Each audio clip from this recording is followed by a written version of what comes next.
Banger after banger.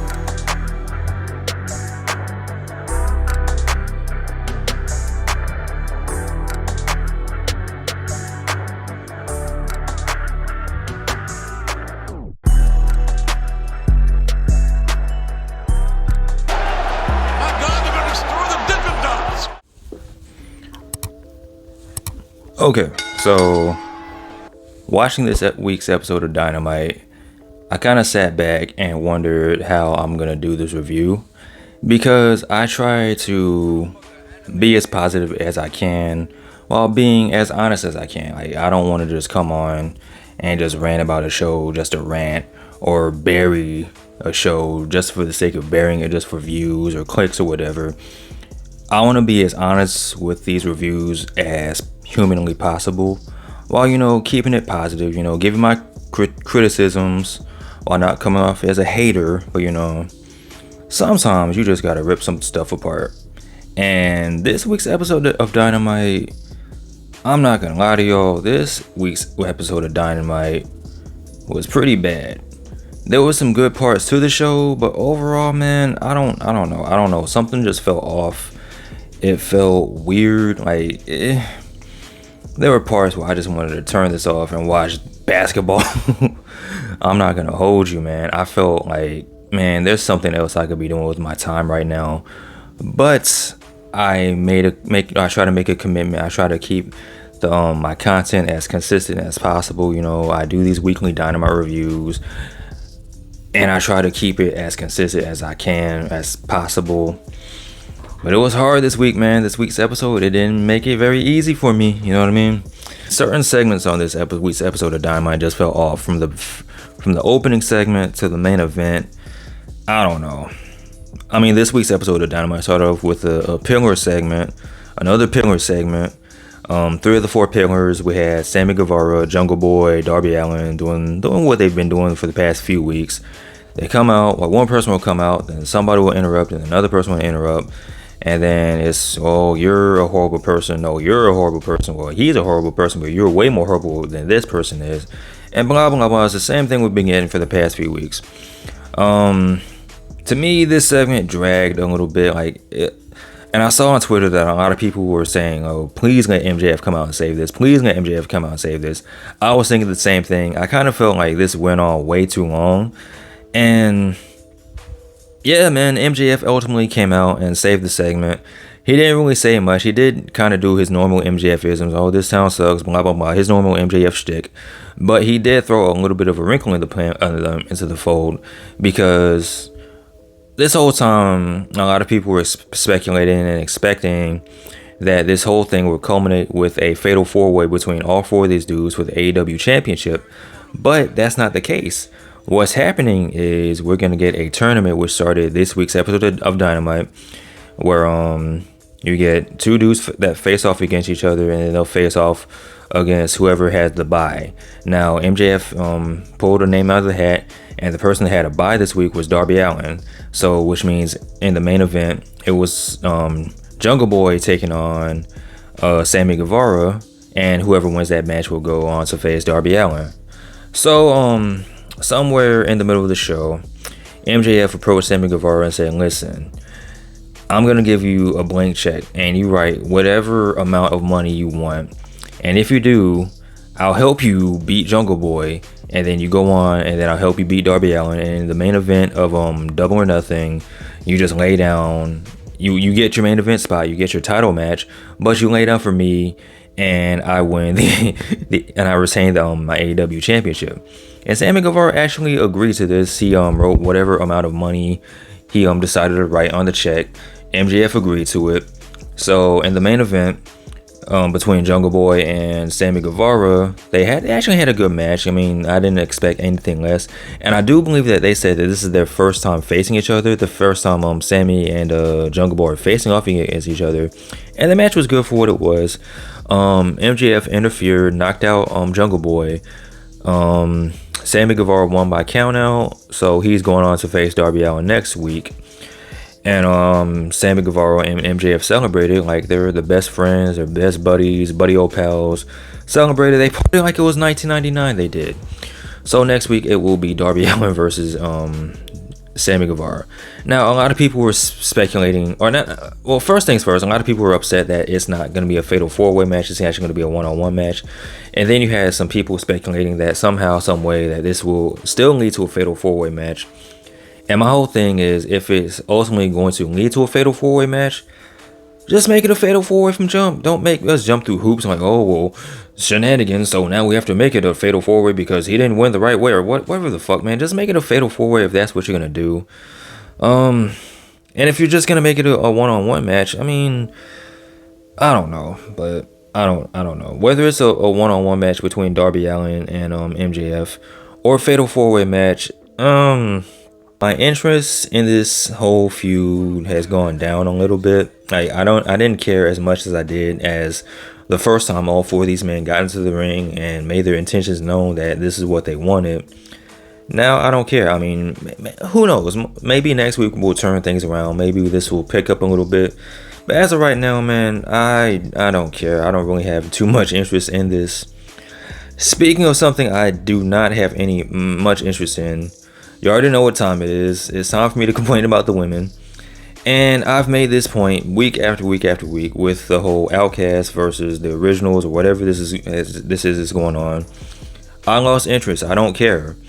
I keep saying hopefully this will be the week that things turn around. This will be the week that we get a little bit of story progression. And we'll get to that bridge when we cross it.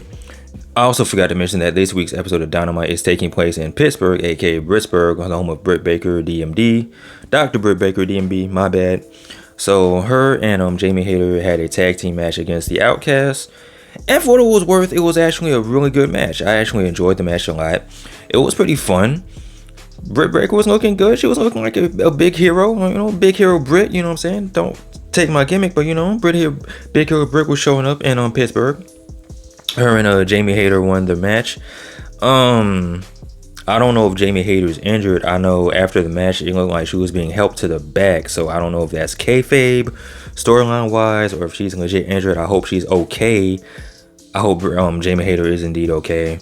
As far as what happened later in the show, we had Chris Jericho calling out Adam Cole, baby.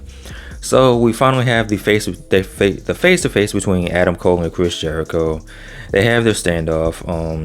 Adam Cole actually said that he respects Chris Jericho. He's been a big fan of Chris Jericho ever since he was younger. The whole inspiration for the Adam Cole baby came from Chris Jericho, so he did give Y2J his props. Chris Jericho, however, said that he does not respect Adam Cole. He feels that he is a glory hound. He feels that he is selfish. Pretty much running this man down. And Adam Cole's like, oh, that's kind of ironic coming from you. So listen, we're not doing the side eyes. We're not doing the look over the shoulder thing. If you got a problem with me, say it to my face. We're right here. And Adam Cole's like, if you got a problem with me, just do something about it. And then him and Chris Jericho start fighting. Daniel Garcia comes out, jumps Adam Cole. Britt Baker actually comes out and makes the save. You know, Britt Baker and Adam Cole date in real life. So she kind of slaps fire out of Chris Jericho's face. And Chris Jericho's like, yo, did you just slap me? And then out of nowhere, the Outcasts show up. And I'm like, okay, this is kind of interesting because it makes sense because the Outcasts have heat with Britt Baker. Chris Jericho has heat with Adam Cole. So this makes sense for these two to join forces.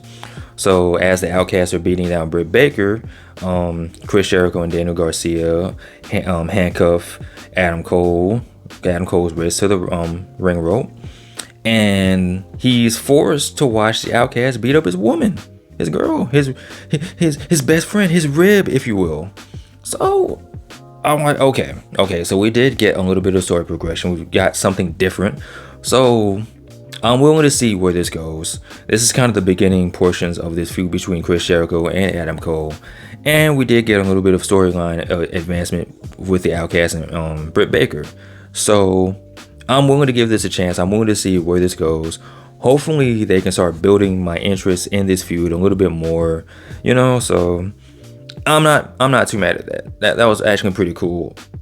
I'm not mad at that. Speaking of something I'm not too mad at. The Elite called out the Blackpool Combat Club. We got serious Kenny Omega. Kenny Omega didn't come out, joking around. He didn't smile. He didn't crack a smile, He was like, yo, BCC, I'm here to fight. Y'all put hands on Don Callis. Y'all put my Young Bucks in the hospital. It's time to throw down. So the Elite call out the Blackpool Combat Club. And on the Contron, you see Bryan Danielson come out. And he's talking trash. He's talking trash to the Elite, calling them amateurs. And he's doing this as a distraction, and the Blackpool Combat Club come out from behind and jump the Elite. So now they're engaging in fisticuffs. They're fighting. They're hitting the 1-2-1-2, and it's a pretty good brawl. And then Bryan Danielson comes out and he starts whooping ass. The Blackpool Combat Club start whooping ass. And then, of all people to come out and make the save, Don Callis came out with a chair. And then he left. He was like, nah, I don't want no smoke. I don't want no static. I don't want no sauce. I don't want no problems. I'm going to go in the back. Right? So the BCC continues to beat up the Elite. But then Don Callis comes back out when he comes out with Takeshita. So now Takeshita comes out and he's beating up the BCC. And then him and Bryan Danielson have a face-to-face. And it's kind of interesting because, they have a little bit of history. Takeshita helped Bryan Danielson when he was feuding with MJF. So it's kind of like, Brian, I fucks with you, but Don Callis, he's been showing me the ropes and whatever. He's been showing me some love, so I gotta help out my boy Don. So Takeshi and the Elite run off the BCC. Kenny Omega, there was a point where Don Callis held up both Takeshi and Kenny Omega's hands, and Kenny was looking like, yo, I kind of don't trust this dude. I don't know what's going on with you too. I don't like it though. I don't like what's going on. So it's going to be interesting to see what goes on with Takeshita and the Elite. Does he join up with the Elite, or does he turn his back on the Elite and join up with the Blackpool Combat Club? Interesting stuff. Some sentiment going on. It's an interesting storyline, some storyline progression. Also, conspicuous by his absence, we still haven't seen Hangman Adam Page. So what's going on with him? Only time will tell. That's good. I like this stuff. I like what's going on with the Elite. I like what's going on with the Blackpool Combat Club. That's cool. What's not cool is what's going on with the TNT Championship. Now, for the longest time, the TNT Championship hasn't really meant a whole hell of a lot of nothing, right? It hasn't meant nothing. It's been the hot potato championship. The last credible championship, in my opinion, was Miro. And ever since Miro dropped the title, the title hasn't really meant much of anything. It goes back and forth between person to person, hot potato. And tonight was more the same. So for the TNT Championship, we had Wardlow taking on Powerhouse Hobbs. And I was honestly excited for this match because, big meaty man bumping meat. The gimmick, the shtick. And I was intrigued to see what was going to happen because Powerhouse Hobbs hasn't really been champion too long. And Wardlow, what do you do with Wardlow? And I kind of had a nagging suspicion that Wardlow was going to win because of all people to come out with Wardlow, you had a returning Arn Anderson, aka Glock Anderson, aka Armed Anderson. He came out and said, yo, man, I got your back, big dog. You know what I mean? So I'm like, this isn't going to be a good look for Powerhouse Hobbs. And my suspicion was right, man. Even though you had shenanigans, you had outside interference, you had the Lucha Bros come out and run interference, you had QTV run out, they were running interference. But at the end of the day, Wardlow is your new TNT champion. I think he's now a 2 or 3 time TNT champion. And on the one hand, good for him. But on the other hand, man, what does this mean for Powerhouse Hobbs, man? He didn't really get a chance to really, get that shine, get that opportunity to showcase what he can do as TNT champion. And it was like, man, this is it. What was really the point of putting the title on Powerhouse Hobbs if you're going to do this man like this? Where does this leave him? Does this mean we get another rematch? Does this mean Powerhouse Hobbs is going to get the title back? At this point, man, who cares about the TNT Championship, if I'm being 1,000% honest? Because it seems like they don't care. If they don't care about the title, why should I care about this title? So, good for Wardlow. It's going to be cool to see where this leads him and Arn Anderson. I guess at this point we do know where this is gonna lead him and Arn Anderson, because after the match you have Christian and Luchasaurus come out. So it's like, Powerhouse Hobbs doesn't get a rematch. What's it gonna be now? Luchasaurus taking on Wardlow. It's gonna be cool to see Christian back on TV. I I think Wardlow's dad is dead, so you know how Christian feels about people with dead fathers. So that could be interesting television, but I'm still kind of, blown about Powerhouse Hobbs, man. I wanted to see him do more with a title, but I don't know. Jay White face Komander. Bullet Club Gold is in action. This is Jay White's first official match as an AEW talent, as an AEW wrestler. And him and Komander actually had a really good match. I really enjoyed Komander. I enjoy Komander so much. You enjoy Komander so much. Tony Khan apparently enjoys Komander so much that he is officially All Elite. Commander has signed on the dotted line. He's officially a part of the team. He's a part of the crew. He's a part of the pack. Komander is All Elite. Jay White did win this match. And what was interesting is you had Shawn Spears in the crowd. And at first I thought, oh, was Shawn Spears about to join the Bullet Club? And I don't think that's the case, because he was kind of heckling Jay White at first. He was holding up signs, with signs with numbers on them, with like 4s and 6s. Like if Jay White did something, he would hold up a 4. But if Komander did something, he would hold up a 10. So I'm like, so are we about to get Shawn Spears taking on the Bullet Club? What about Ricky Starks? And that question was answered, because after the match, Jay White and Juice Robinson attacked Shawn Spears. Ricky Starks comes out and make the save. So I guess we're getting Ricky Starks and Shawn Spears taking on the Bullet Club. So we'll see where that goes, man. Yeah, I mean, that's all I got to say about that. I like Jay White. Juice Robinson, I can take him or leave him. I like Ricky Starks. Shawn Spears, same thing, take him and leave him. I mean, we'll see where this goes. We'll see. Speaking of seeing where this goes, we had FTR, who was supposed to address their next opponents for the tag team titles, I guess. They're talking, and then Renee Paquette's like, hey, by the way, before you guys say anything, your boy Mark Briscoe got jumped by I think it was the what's their group called? That group with the Trustbusters. For some reason, the Trustbusters attacked Mark Briscoe.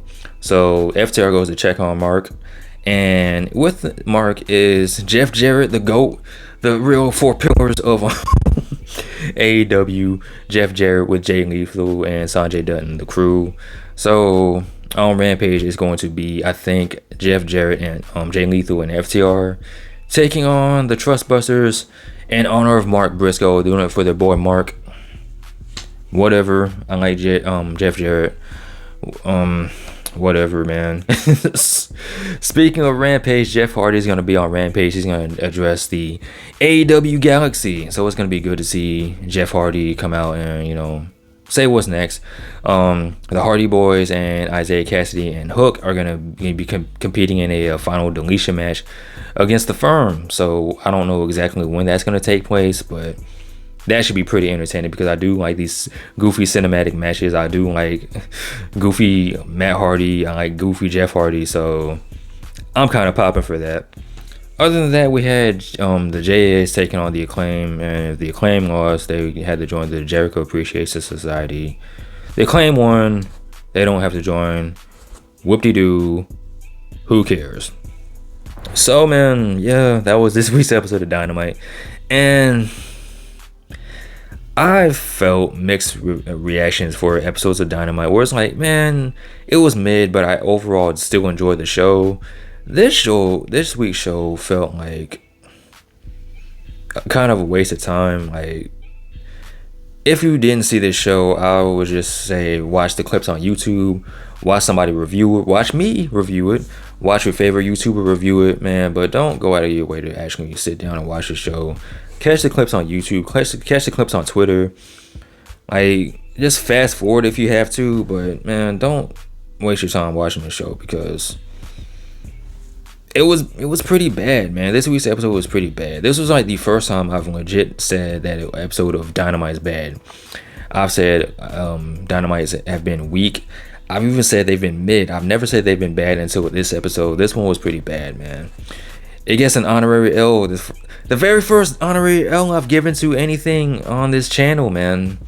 Hopefully Tony Khan will turn this stuff around, because he does pay attention to the internet. He does pay attention to the fans. So maybe the next week's episode will be a whole hell of a lot better, because this week's episode was not it at all. But with that being said, what did you guys think of this week's episode of Dynamite? Do you agree with me?